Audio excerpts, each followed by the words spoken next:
Assalamualaikum warahmatullahi wabarakatuh. Perkenalkan, saya Jafarullah Abdul Aziz. Pada kesempatan kali ini saya akan menjelaskan bagaimana cara kerja atau penggunaan dari half cell untuk pengujian atau evaluasi suatu proses electroplating, khususnya yang digunakan saat ini yaitu nickel plate. Hal pertama yang perlu dilakukan ialah disiapkan semua komponen yang dibutuhkan dalam percobaan. Contohnya dalam kajian ini dikaji percobaan cell hole untuk proses plating nikel. Beberapa komponen yang diperlukan diantaranya yaitu bak cell hole berbentuk trapesium sebagai wadah untuk proses electroplating, kemudian elektroda yang terdiri dari jenis logam yang akan melapisi yang menjadi anoda, yakni digunakan logam nikel. Kemudian jenis logam yang akan dilapisi yang menjadi benda kerja atau katoda, yakni panel logam kuningan. Selanjutnya dibutuhkan pencatu daya atau power supply sebagai sumber energi listrik sehingga proses electroplating dapat terjadi, dan konektor berupa kabel listrik yang akan menghantarkan arus listrik dari sumber listrik ke elektroda. Selain itu juga disiapkan perangkat tambahan berupa agitator seperti penghasil gelembung udara atau air bubbler untuk menghasilkan proses agitasi larutan sehingga terjadi transfer massa yang baik pada larutan plating dalam bak cell hole. Selanjutnya yang dilakukan ialah disiapkan semua bahan yang dibutuhkan untuk membuat larutan plating. Karena dalam kajian ini dikaji percobaan cell hole untuk proses plating nikel, maka beberapa bahan yang dibutuhkan yakni aqueous, nikel klorida, nikel sulfat, dan asam borat, serta aditif berupa zat pembawa carrier dan pencerah atau brightener.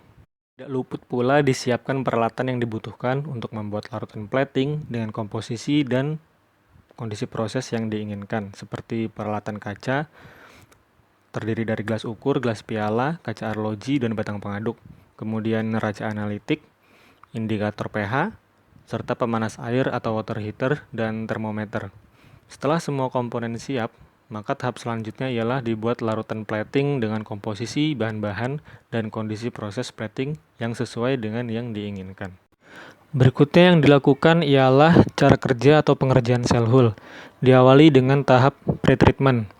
Dimulai dengan proses alkali degrading, yakni panel atau lempeng logam yang menjadi katoda atau benda kerja, dalam hal ini logam kuningan, dicuci dan dibersihkan dengan sabun, semisal sabun cair, untuk menghilangkan minyak dan lipid yang menempel pada permukaan panel logam.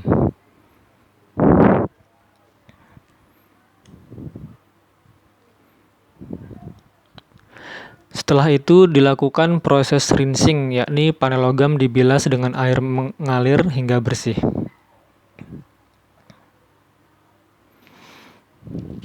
Selanjutnya dilakukan proses pickling, yakni panel logam direndam ke dalam larutan asam klorida atau HCl selama 5 detik untuk menghilangkan karat dan karbon yang ada pada permukaan panel logam. Kemudian dilakukan proses rinsing kembali.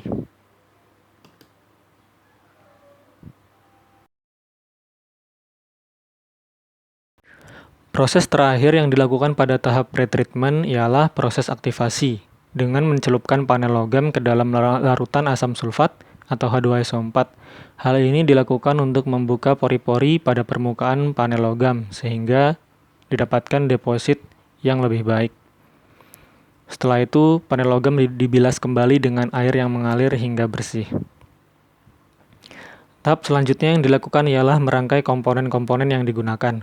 Larutan plating yang telah dibuat kemudian dimasukkan ke dalam bak cell hole. Setelah itu, masing-masing elektroda diletakkan pada bak cell hole. Anoda pada sisi yang lurus, sedangkan katoda berada pada sisi yang miring.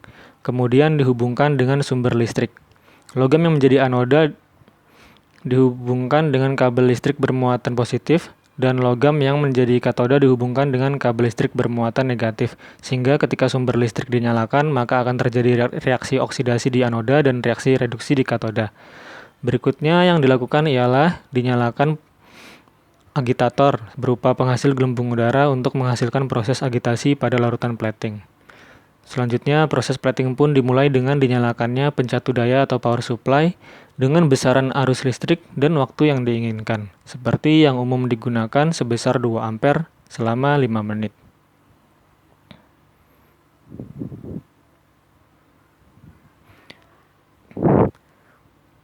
Setelah proses plating selesai, sumber listrik dimatikan dan panel logam katoda diangkat, kemudian dibilas dengan air mengalir hingga bersih dan dikeringkan. Tahapan terakhir yang dilakukan pada percobaan shell hole ialah interpretasi hasil. Lapisan logam yang dihasilkan dari percobaan shell hole kemudian diamati dengan sesama. Pengamatan yang umumnya dilakukan secara kualitatif dan langsung oleh analis yang melakukan percobaan.